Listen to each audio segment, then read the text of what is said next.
All right, what's up, y'all, and welcome back to the Michael Experience Podcast. I am your orator and originator, Michael, and these are my thoughts, my life, my way. So, as we take a deeper dive in some of the hard truths, I was recently confronted with a situation about relationships, and not just romantic, but family, friends, really any intersection where two people are having a meeting of the minds and sharing experiences and interactions with each other among each other. And so one of the hard truths that I've experienced in the last few years is that sometimes these relationships, whether family, friends, significant others, you name it, there are moments where these relationships are meant to end. What I've come to know is that some relationships reach their arc or their peak or their glass ceiling, if you will. And that is just the point at which the relationship can't go any further. And so, what you can do in those situations for me is you can decide to walk away from that ceiling, from that room, and never look back, or you can try to stay there out of comfort and try to find space where there really isn't any to grow or otherwise expand. I've, in the last few years, have lost my significant other. I lost my longest friend in terms of like time knowing and time spent. And then I lost connections with family, and not just like distant cousins or something like that, but just family, right? And I intentionally say lost because that is how I felt. That is how I felt. I felt alone. I felt lonely. I felt like I didn't have anybody to turn to. And I wondered if I was being punished or was there something about me that was just pushing people away. But the hard truth in it is that I found myself, and I found myself in a way of understanding that elevation requires that there is no ceiling. Elevation requires that unilaterally, right? Multi-directionally, unidirectionally, however that makes sense to you, you have to have the space to go forward, maybe even step back in some instances and do a couple of cartwheels, but you have to have the space for you to grow, experience, and do new things.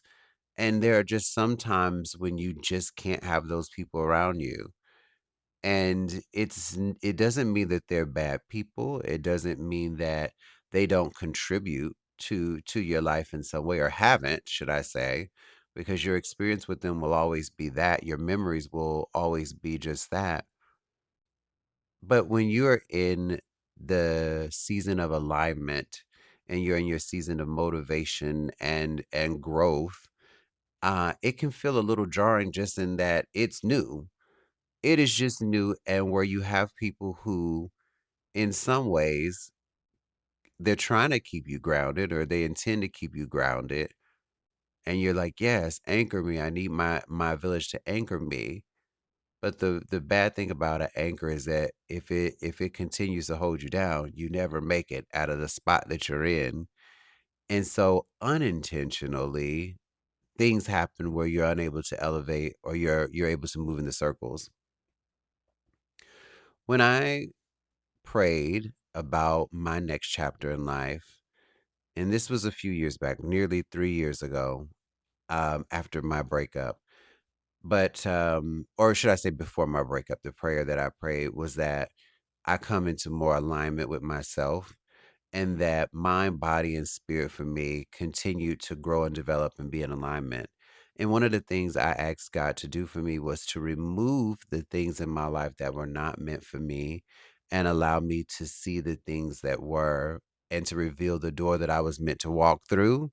and for me to have the autonomy to walk through it and the freedom to walk through it. That was my prayer. And so when I was saying that prayer, I didn't really think about relationships. I honestly was thinking about jobs that no longer suited me. I definitely thought about mentalities. I was like, in what ways am I upholding maybe some archaic systems and antiquated ideas of thinking that are keeping me where I'm at?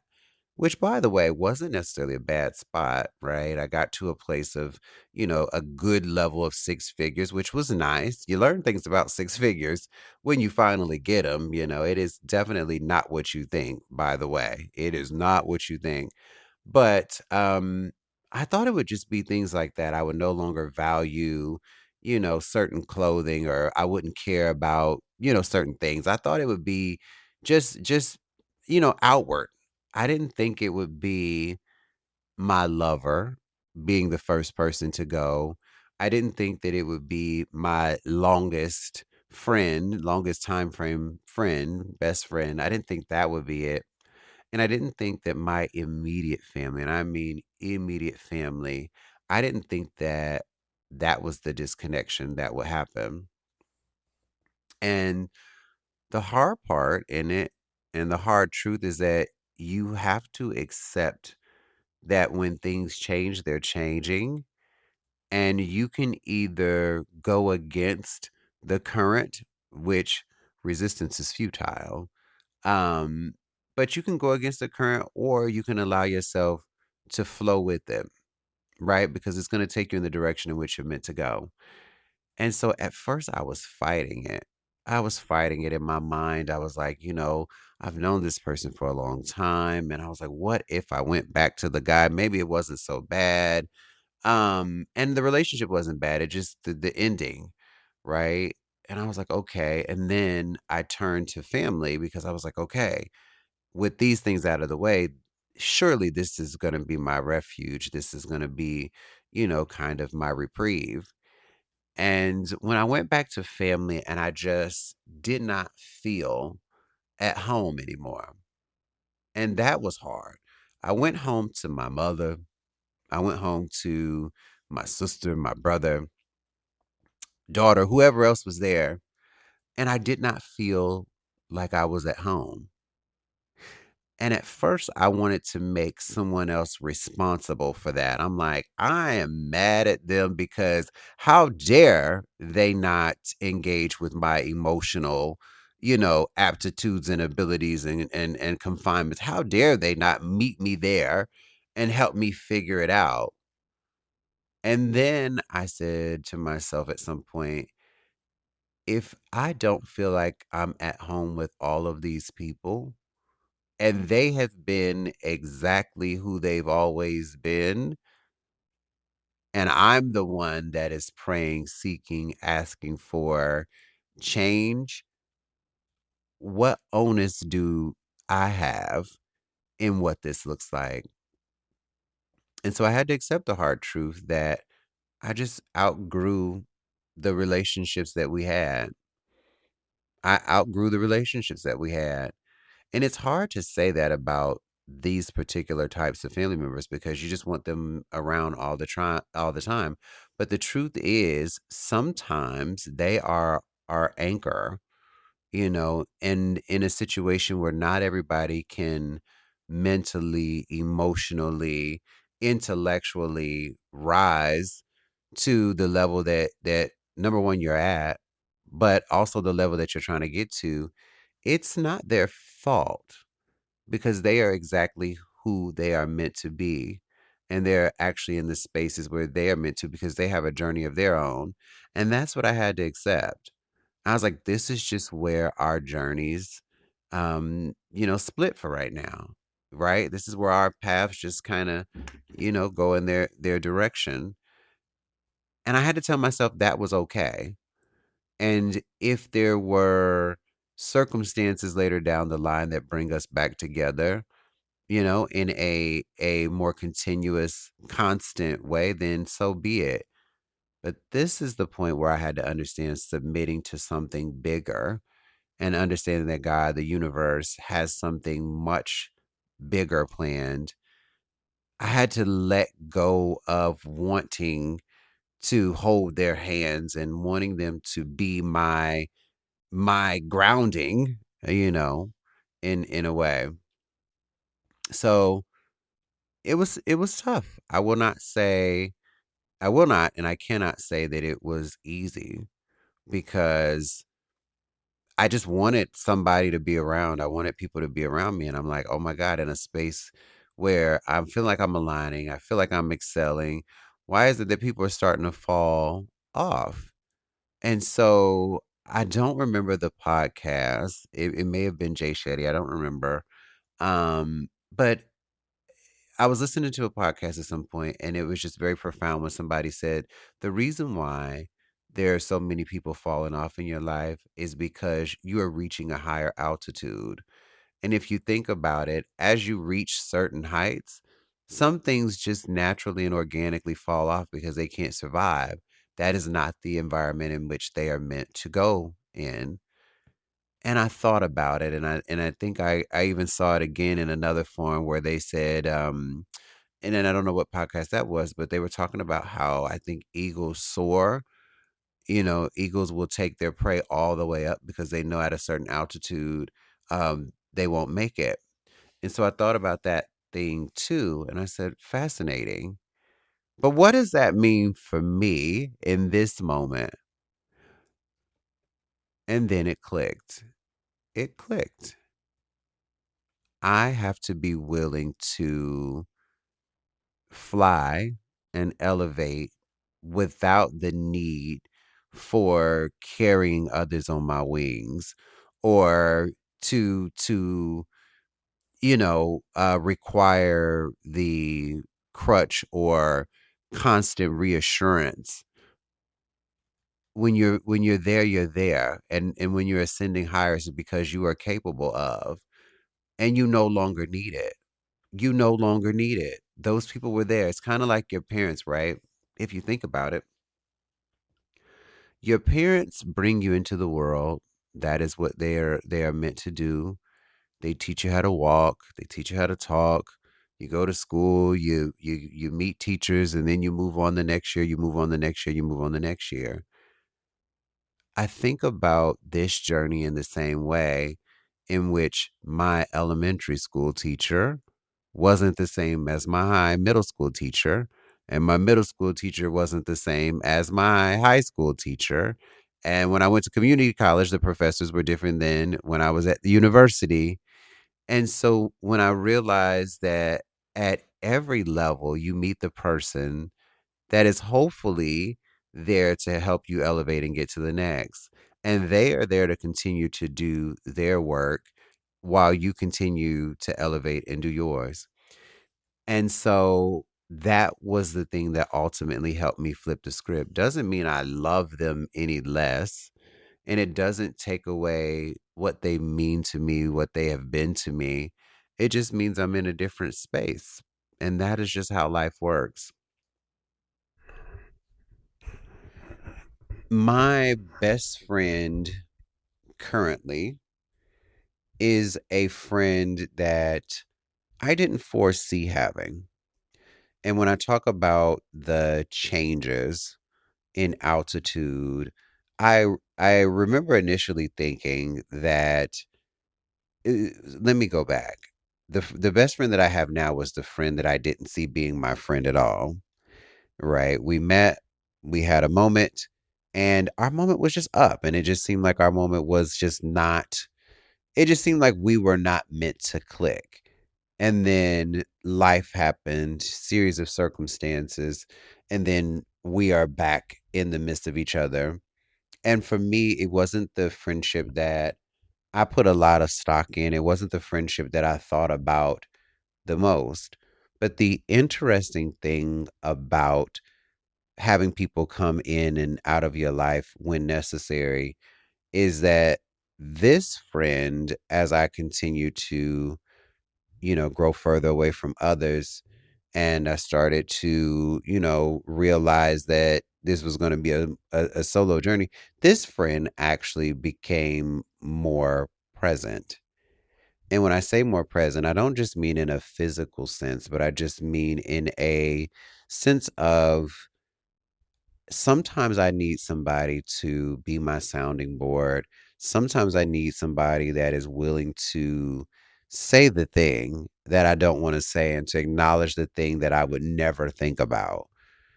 And I didn't know that this would be the friend. And if I'm being very honest, I kind of fought with it for a while because I was saying to myself, this surely can't be, this surely can't be. Like, of all the friends that's going to fall to the wayside, I would have thought this one would have been the first one because it just was not meant to be in my mind.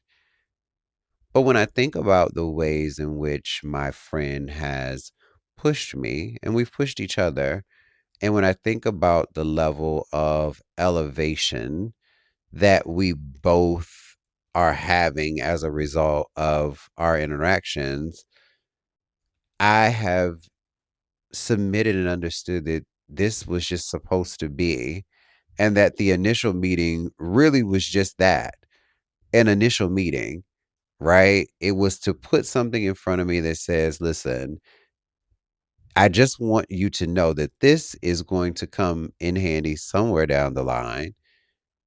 And this is a seed. And that is how I looked at this situation, but it's also how I've looked at other situations too, because romantically, I had something happen where I was like, I was really confounded by it. And I was like, why is this happening? Like, how did this happen? It came out of nowhere.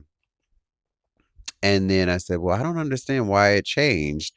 Like, I don't understand how it went from this to that.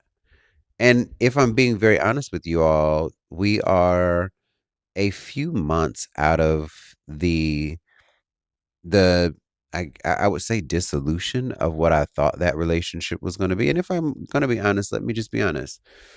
I met someone that I thought was um my twin flame. I met someone that I thought we were very heavily spiritually connected. It just was, there was just a great many of things that kept happening. There were a great many of things that just kept happening that just seemed too much like a coincidence with this person.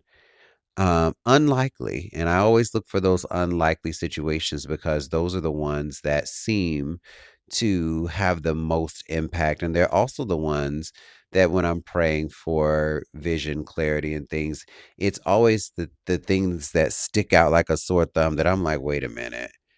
Like, why is it this and why is it showing up looking like, those kinds of things. But I met this person and I had this instant thing that never happens. And again, like I said, a series of just like, this is not a coincidence. And then one day, everything just shifted. And it really was just like an overnight situation where it went quickly from romantic to I'm just here for the notes. You know what I mean? He was just there for the notes. And so as we crossed paths, I kind of was like, okay, I'm just gonna walk away. It's too new. It's not really significant in that way, but there's a reason why I could not stop thinking about the person. And even today, like I think about this person just randomly and I'm like, God, like why am I thinking about this person? So I'm still not clear on what exactly it is with this person, but I liken it to that friendship, like I said, where it was the most unlikely situation. And I feel like God put it in front of me and said, this here is a placeholder. This here is a somewhere down the line, it's going to make sense. And so I put this gentleman kind of in that bucket too, because I don't readily see right now what our connection is or what the purpose for it is. I believe everything has a purpose. So I don't know, but I'm like, okay, well, you know what? I'm going to surrender that. I'm just going to surrender that and leave it be. And then when it reveals itself to me, then at that point I will confirm and affirm. But again, it's a series of hard truths in relationships where you have to go through. literally the emotions and the feelings. And it's what I have found is that it is just not easy on any front. It's not. And it feels even worse to say the thing. I mean, can you imagine saying, I have outgrown my mother? And it sounds so bad to say, but the truth is, that's what we're meant to do. We are meant to exceed. We are meant to excel. We are meant to be the 2.0 versions of our parents. And in saying that we've outgrown them in the way of, I need the constant reassurance. I need the constant, you know what I mean? In recognizing that you really don't, and it's okay, and that at some point you're supposed to, and it does not change the level of love. And I think when we get into conversations about codependency, it really makes sense that you do constantly keep doing your thing. And I liken it to those moments where you and some of your really good friends, really, really good friends. You don't talk to each other every day. You can go months, years without seeing each other. But the moment you guys get together, it is just like that electric kind of situation. It is instant comfort. It is instant, like, yeah. And then you guys retreat back to your sides of the world. And you wait another 10 years to do the thing, and there's no love lost. It's no love lost. And I believe when everybody is putting forth the energy, that we want everybody that's around us, that has been around us, to be great, we then understand and we cheer people on when they excel beyond us, because we all have a journey, right? I'm happy for you over here. You're happy for me over there. Maybe I will see you in my side view, in my wingspan, but you continually cheer each other on wherever you go. And I think that's what that feeling is. And I think that is what I have come to know, and how I have been able to reconcile this truth. And so it also gives me freedom in letting relationships organically end and subside without the need for distraction or disruption. You know, I don't have to fight to let go. No, just let go. I don't have to create an argument. I don't have to create any, drama or anything. It's just let it go. And oftentimes, not even a conversation is needed. I think where conversations are needed, conversations are had. And what I mean by that is, if organically you and a person need to talk through something because there's discourse, or there is just so much ambiguity around it, it'll happen. Somebody will ask the question, and then you guys will have, the back and forth and the dialogue, and, all's well. Well, I don't know if it all end well, but all's well ends well, hopefully. But there are just sometimes you just know. I think if you've tapped into people enough, you just know. You're like, yeah, I know. It doesn't feel the same when we hang out.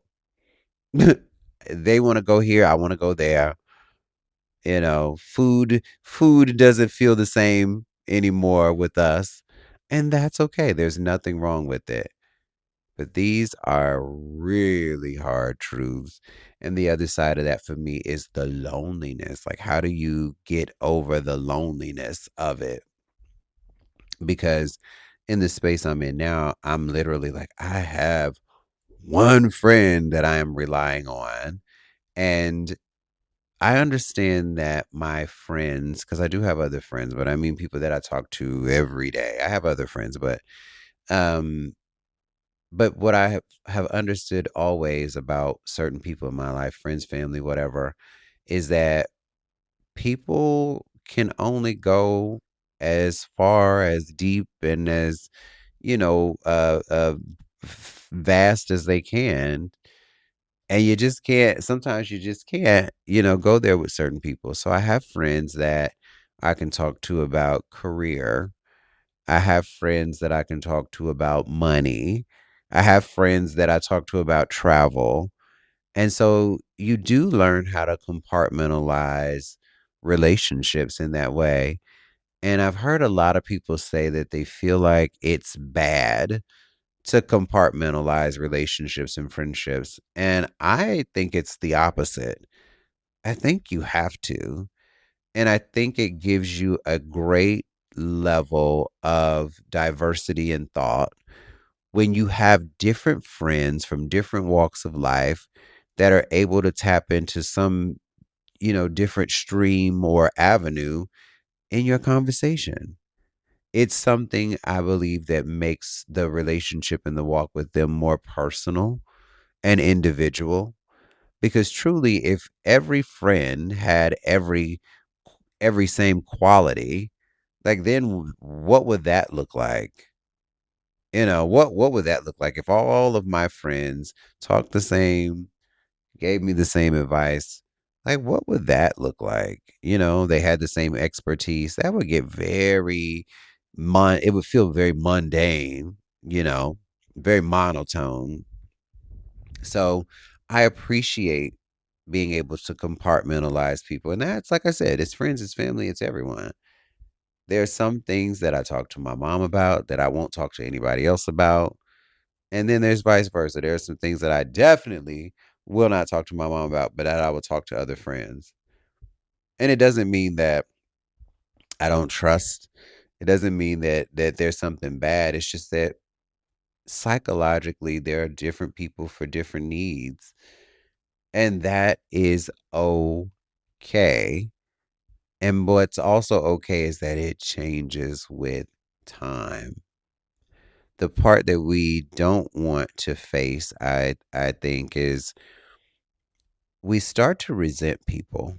And I think that's the worst thing about not accepting this hard truth about relationships is that instead of doing the temporarily uncomfortable thing and having the conversation internally sometimes because we will talk ourselves out of it. We will, let judging and self doubt creep in and make us feel some type of way, like we're selling out or something like that.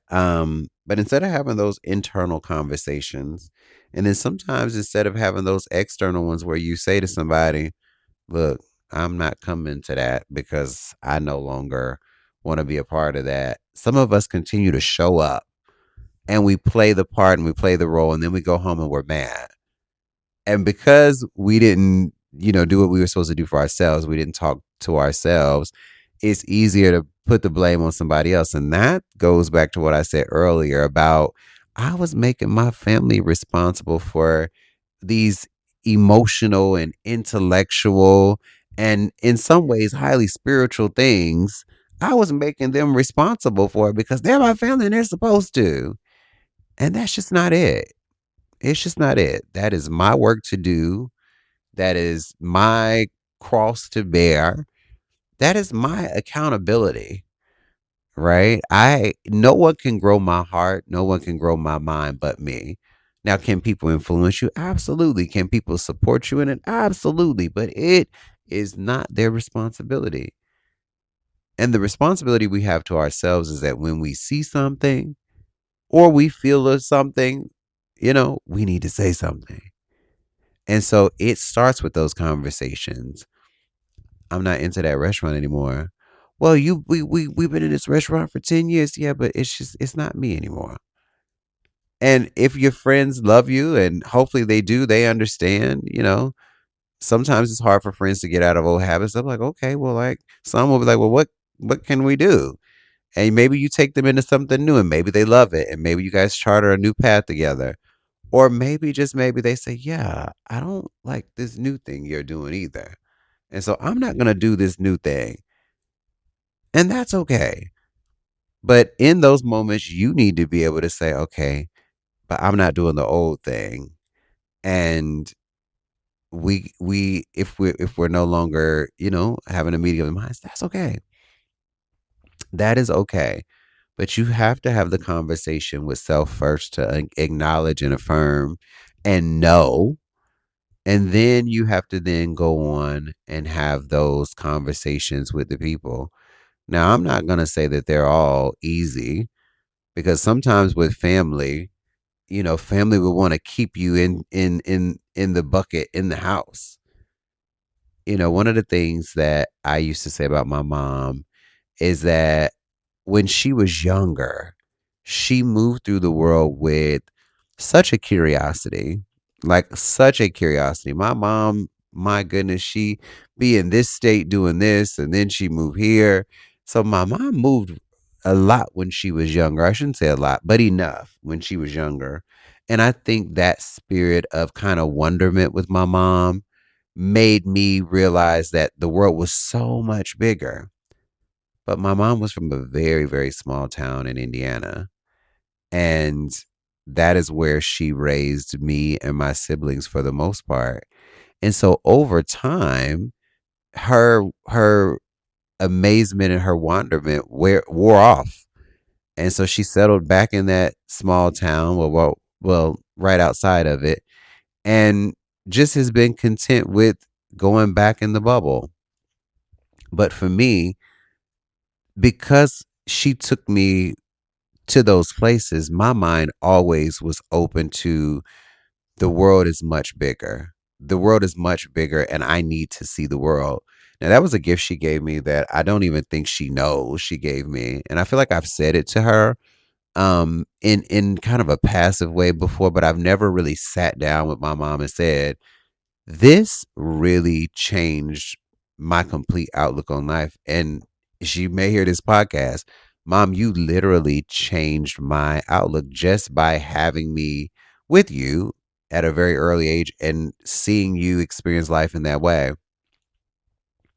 But what I know is there are some people that will rest in the comfort. They will rest into the small hometown feel, and they'll never move away from that. And what's important to note is that when you are a person like myself who knows that the world is bigger, when you are that person, your quest can never be inhibited or stifled by allowing your family members to keep you back in that way. Because again, I'm sure somebody told my mom, like, yeah, come back home where it's safer and there's not a lot of things going on. Because again, back to what I was going to say a moment ago, I remember when I left the small town, and I remember, like, I was leaving and I was just venturing out, and I remember my mom just always cautioning me about being safe. And there's probably a story or some news article or something that she pulled up about every place I was going. Be careful, they doing that over here. Oh, when you get to those cities, you got to be very careful. I mean, even to this day, and I have been gone for, oh my goodness, at least 15 years at this point, I want to say. I've been traveling for longer, but I've been away living in the city, as you would say, for over 15 years at this point. And each time I move, my mom is like, I saw on the news. And here's the thing. It's harmless to some. You're like, oh, that's just a mom caring and stuff like that. But think about what that does to a person that doesn't have the vision and that doesn't have the foundation that I had of a wider, more vast world. Telling them all of these things that you saw in the news and all of these negative things that could happen can really deter people from elevating and wanting to branch out. And so I say this in the context of this conversation because that's what generally happens. That unintentional thing that I was talking about, that's what happens. They say, if you go over there, you know, well, you got to be careful if you go over there. Ooh, I don't think this is a good idea. And it's nothing more than them being confounded by their environments and the thoughts that keep them from venturing out. But the good thing about me is that I am willing to submit to something that is bigger. Because with all of the noise that tells you that it's going to be hard, and all of the noise that suggests that it's uncomfortable and it's a headache and it feels just otherworldly at times, because in this phase of my life, I'm going to be very honest. I'm like, I don't know what is happening. I don't know what is next, but I know that something is happening. I don't know when and I don't know how, but I said, I know something is happening. And there are days where I'm like, I have this big home that I just got. I have all of these creative projects and they're not really making a ton of money. And I'm spending a lot more money than I have. And I get into my mode and I probably sit there for a few hours or maybe a day. But then there's just like this little thing. I don't know what it is. It's like this little thing that says, I don't know when, I don't know how, but I know. And it keeps coming up over and over again. And a few of my favorite people that I have listened to and I have watched over the years, it's so timely how their messages keep coming back to me over and over again and reminding me of certain things. One of those people is Tabitha Brown. One of those people is Tabitha Brown, and I don't know where you're listening from, but Tabitha Brown is a entrepreneur. She is a social media sensation. She is a just all around dynamic talent, acting. She's got cookware. She's got all kinds of things going, but overall, right, just a very well-rounded, warm person that is really tapped into destiny and shares what that journey looks like. But I remember being at a kind of crossroads or an impasse. And I kept saying to myself, like, God, like, well, myself and God, I kept saying to myself, what am I supposed to be doing? Like, what am I supposed to be doing? And in some uncertain times or uncomfortable times, I will revert back to my old programming. And I'm like, let me go do that. Let me go do that because that worked before. But what I've learned in this season is that those things are absolutely not working anymore. And what I will say is I do this thing. Let me just go here. I do this thing where I'll get on social media and then I'll get off and I'll see a little bit of growth, and then I'm like, okay, whatever. And then I won't see anything at all, and I'm like, whatever. I'll just go back to work in corporate. But I kind of had this yo-yo relationship in and out of social media. And the one thing that is consistent about social media is that when I am at my most raw and organic is where most people like to meet me, see me, and experience me. And that is the Michael experience coming up again. But that is where people really like to see me.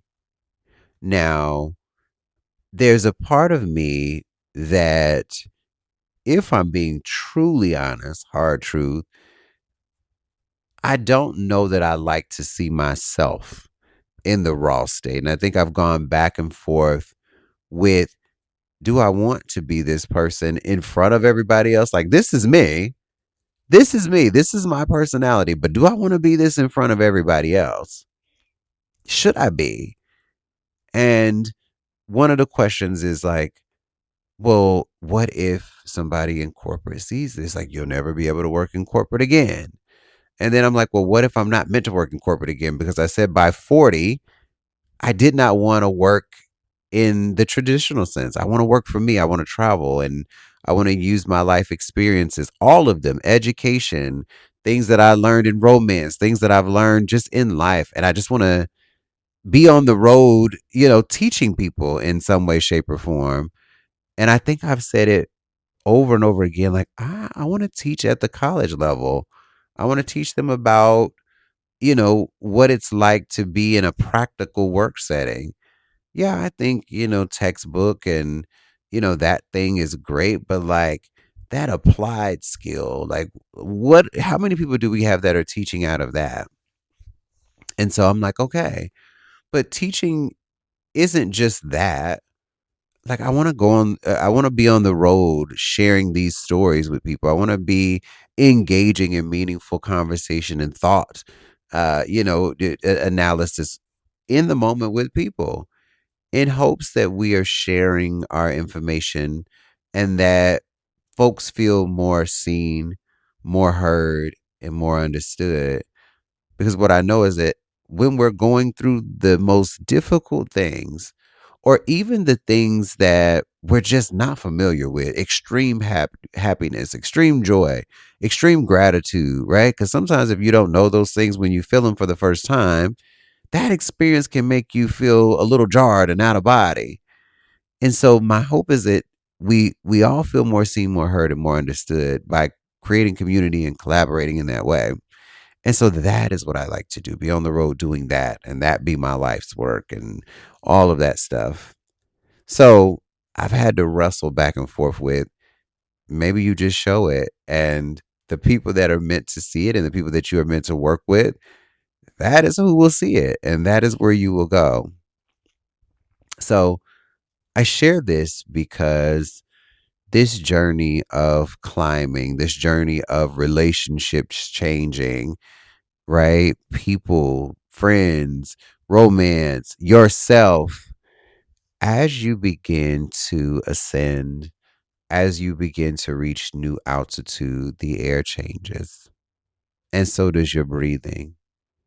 And so does your ability to operate and have dialogue that is meaningful, and to be able to and create create and access newness.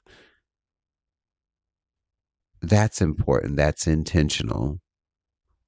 But you have to be willing to say that these things no longer serve me. They no longer serve me. And because they no longer serve me, I am no longer serving them. I had a conversation with one of my really good friends. We talk about just when we want to have a very high intellect conversation, we will talk. And the friend asked me something about a recent situation. He asked me something. And I said, friend, at this point in my life, I am not exceeding the value in which the friendship allows. I am not going to exceed the value in which the friendship allows. And he said, friend, that just seems like you don't care about the relationship. And I said, no, that's not it. All I'm saying is that if I am in a relationship, friendship, whatever, and for whatever reason, the relationship just doesn't allow for my thoughts, my feelings, my depth, my expansion, my growth, I am not willing to exceed that to try to make that relationship work, because it's just not meant to. I think there are times when we want to make fetch happen, or as they say, put 20 on 10. Sometimes there is a maximum limit on it. And again, like I said, there's a glass ceiling. Sometimes you've just reached your limit on something. And you have to be okay with that, because what I will go back to is there's a level of understanding that has to happen for you to engage and feel good about relationshiping with people.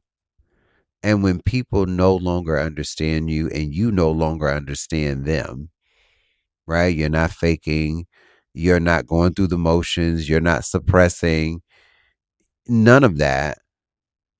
When you decide to consciously, stay, if that's what you do, you are only doing yourself a disservice. And so for me, I am not exceeding that.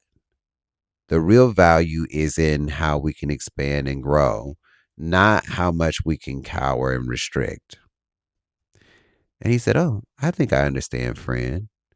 I said, "Hmm." You know, but I say this, and my hope is that as we are all moving into new spaces and that we are planning growth, whatever that looks like, whether you are working on your first six figures, you want to join the six-figure club, whether you're like myself and you are looking to join the $1 million club, whatever it is that is your next milestone or milestones, I hope that I have given you a different lens to look at outgrowing or excelling beyond certain relationships. Hopefully, I've given you a voice where you may have felt muted a bit. And hopefully, I've given words to maybe thoughts or feelings that you couldn't quite articulate. But my hope is that as you survey your life and your surroundings and the people around you, my hope is that when you do those things, you realize those that can brave the altitude and that are going to be able to breathe the air that you breathe at that altitude. And then the ones that are just going to suffocate if you continue to drag them, or the ones that are going to cause you to suffocate because you're doing the heavy lifting. My hope is that you are able to identify them and do the appropriate thing to move through and beyond. Because again, if you have to let certain relationships go, if you have to leave certain spaces because the glass ceiling has been reached, that is okay. And maybe, just maybe at some point, those people, like I said before, will be in your wingspan and in your side view. Maybe some of them will excel beyond you. And if you guys are continuing to excel together, you guys will see each other on the up and up. But my hope is that I've given you cause for pause and cause for clarity in all of your relationships. And my hope is that if you feel like the person or people are anchoring you and you can't move, my hope is that you will release the anchor and have the conversations and move forward in the way that you are meant to, with ease, with bravado, and with just an all around spirit of free, free, truly free liberation. All right, y'all. Thank you for the time. This has been the Michael Experience Podcast. If you are looking for ways to support this podcast, please see our Apple subscriptions for behind the scenes and mic drop moments, mic moments, and things like that. You can also find me on socials at the Michael Experience, and you can do all those things.